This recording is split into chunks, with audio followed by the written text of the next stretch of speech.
Assalamualaikum warahmatullahi wabarakatuh. Bismillahirrahmanirrahim. Alhamdulillah wa kafa wassalatu wassalamu ala rasulil mustafa wa ala alihi wa sahbihi wa man ihtada wa ba'du. Oke, teman-teman sekalian. Jadi di sini saya akan belajar. Saya akan memberikan pembelajaran di kitab Jurumiyah karangan Syekh Muhammad Dawud As-Son'aji. Langsung saja. Untuk pemula, di sini saya akan membahas babul kalam yang memberikan penjelasan tentang pengertian dari kalam, kalim, dan kalimat. Sebelum kita membahas tentang kalam lebih dalam, alangkah baiknya kita mengetahui apa itu kalam, kalim, dan kalimat. Jadi ini menurut ulama nahwu bahwasanya kalam adalah al-lafdu al-mufidu fa'idatan yahsunu sukutu alaihi as-sami'u wal mutakallimu. Jadi kalam adalah sebuah lafaz atau sebuah kata yang berfaedah yang dapat membuat pembicara dan pendengar diam. Kemudian definisi dari kalim adalah ma tarakkaba min salasi kalimatin fa'aksaru sawa'un afada aw lam yufid. Definisi dari kalim adalah kumpulan 3 kata atau lebih, baik itu berfaedah ataupun tidak. Kemudian yang ketiga adalah kalimat. Kalimat adalah al-lafdu al-maudu'u li ma'nal mufrad. Jadi kalimat atau dalam bahasa Indonesia itu artinya kata, yaitu lafaz yang mempunyai satu makna tunggal. Jadi kalam di dalam bahasa Indonesia itu diartikan sebagai kalimat. Tapi kalau kalimat di dalam bahasa Indonesia itu berarti kata. Seperti itu ya. Harus teliti membedakan antara penggunaan kalam, kalim, dan kalimat. Langsung saja. Di sini saya memberikan contoh ya. Perbedaan dari kalam, kalim, dan kalimat. Untuk kalam, yaitu lafaz yang tersusun yang memberi faedah dengan sempurna dan dengan disengaja. Jadi pada kalam ini, pada pengertian kalam ini, yaitu sebuah lafaz yang tersusun, baik itu 2 kata ataupun 3 kata yang memberi faedah dengan sempurna. Jadi dengan faedah yang sempurna ini, otomatis pendengar atau pembicara yang diajak bicara si mutakalim itu diam. Dalam arti tidak bertanya kembali apa penjelasan yang telah dijelaskan seperti itu. Seperti contoh yaitu Zaitun qa'imun, qoma zaitun. Jadi zaitun qa'imun itu berarti Zaid telah berdiri, Zaid berdiri. Mengapa pada lafaz zaitun qa'imun itu memahamkan? Karena pembicara atau pendengar itu sudah paham bahwasanya Zaid itu berdiri. Tidak menanyakan lagi apakah Zaid itu gimana. Ya paham karena kalimat dari si mutakalim tadi mengatakan bahwa Zaid berdiri itu sudah paham seperti itu. Jadi lafaz yang memberi faedah sempurna itu dikatakan sebagai kalam. Kemudian yang kedua yaitu kalim adalah kumpulan 3 kalimat dalam artian bisa isim, fi'il, dan huruf atau lebih, baik berfaedah ataupun tidak. Jadi kalim di sini itu merupakan jamak dari lafadz kalimat. Kalau secara lughah ya. Kita telusuri secara lughah itu bahwasanya kalim itu merupakan jamak dari lafadz kalimat. Dan kalim ini itu eh, bisa berfaedah dan bisa tidak. Beda dengan kalam tadi. Seperti contoh qad ja'a Zaidun. Sungguh Zaid telah datang. Pada lafadz ini itu si pendengar itu paham bahwasanya Zaid itu telah datang. Tapi berbeda dengan lafadz in qoma Zaidun. Pada lafadz in qoma Zaidun itu seakan-akan si sami atau si pendengar itu menanyakan kembali, jika Zaid berdiri terus mengapa gitu. Jadi si sami itu menanyakan kembali kepada si pembicara tadi bahwasanya apa yang dilakukan ketika Zaid berdiri, seperti itu. Kemudian kalimat, untuk penjelasan kalimat yaitu kalimat mufrad atau kata mufrad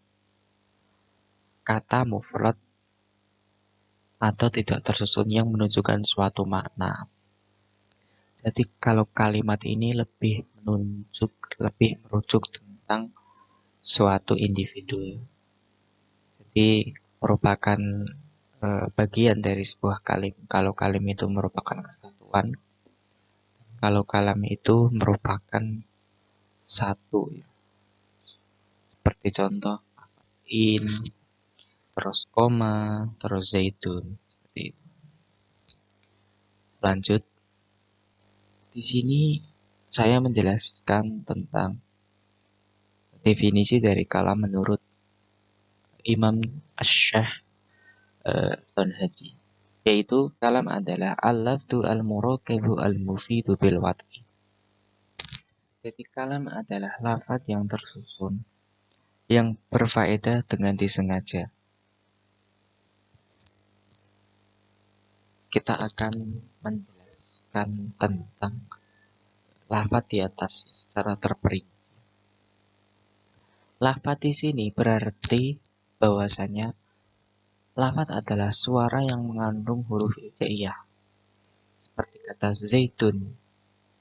Kata tersebut terdiri dari huruf hijaiyah, zai, ya, dal. Jadi yang dinamakan sebuah lafaz adalah yang mengandung huruf hijaiyah, seperti itu. Jadi di dalamnya itu terkandung huruf hijaiyah yang di dalamnya memiliki suara. Seperti contoh tadi lafaz zaitun. Kemudian yang kedua murokab. Murokab di sini berarti susunan dua kata atau lebih.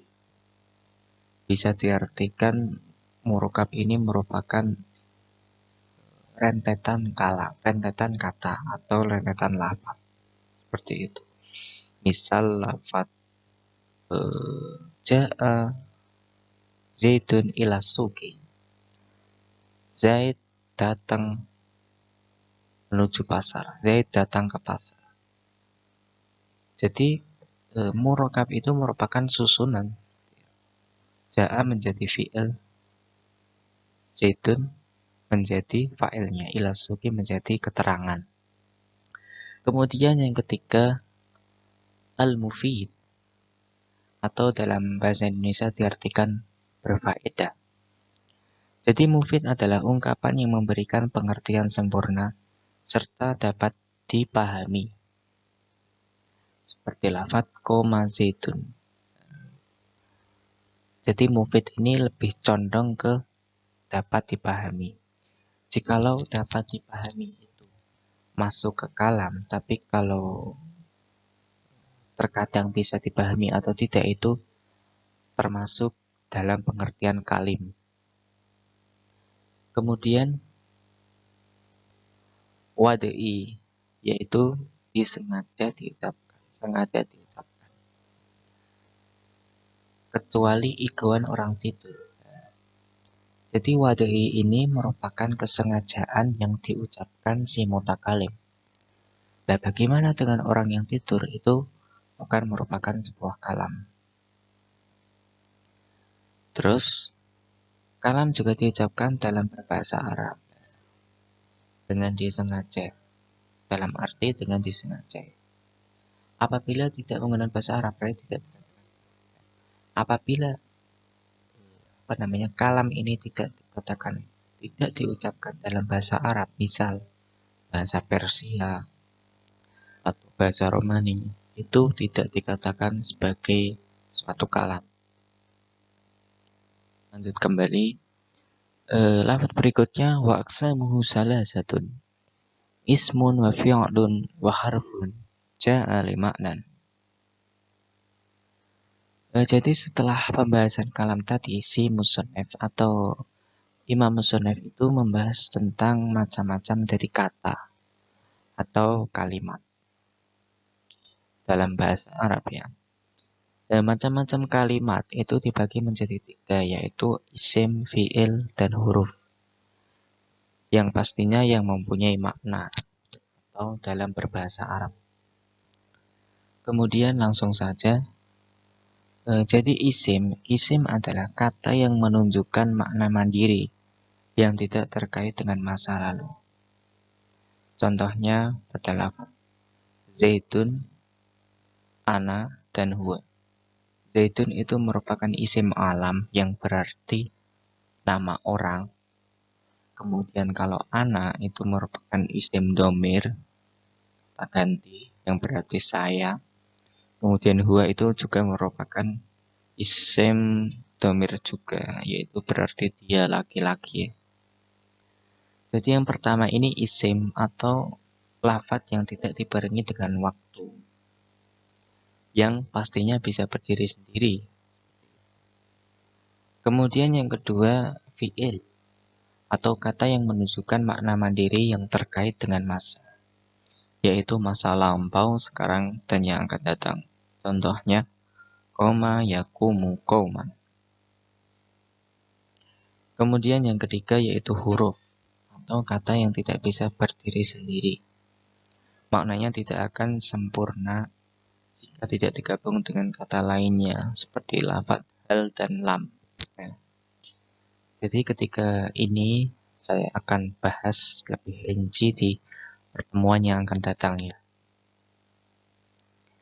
Kemudian di sini saya mempunyai lafaz-lafaz menjelaskan untuk mengetahui lebih dalam seberapa pengetahuan kalian, saya akan memberikan lafaz-lafaz ini. Di sini ada lafaz al-bustanu jamilun. Jadi lafaz al-bustanu jamilun kita urai satu persatu. Itu merupakan lafaz kalam ya, karena pada lafaz al-bustanu jamilun itu telah memahamkan si pendengar. Kebun yang berarti kebun yang cantik, yang indah.